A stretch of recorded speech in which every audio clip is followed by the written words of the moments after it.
Body of teen removed from Westmoreland River. Hi again and welcome. This is Links 007 TV News Report, and we'll be right back with the full and exclusive details to come. Welcome to Links 007 TV News Report, providing you with the best in local and international news updates. This is a place where you can get the most reliable and informative news information. Links 007 TV News Report. Welcome back and thanks for joining us. This is Links 007 TV News Report. After 3 days of frantic searching, the body of a teen who met into difficulties while swimming at the Cabarita River in Big Bridge, Westmoreland was found on Wednesday.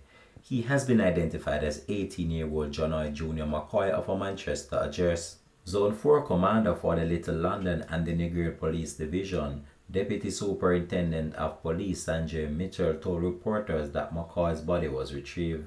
It was found shortly after 3 p.m. about 500 meters from the bridge. The Marine Police was sent there with the assistance from the police and citizens. The body was retrieved, DSP Mitchell explained. He said investigations are ongoing and a post-mortem will be done to determine the cause of death.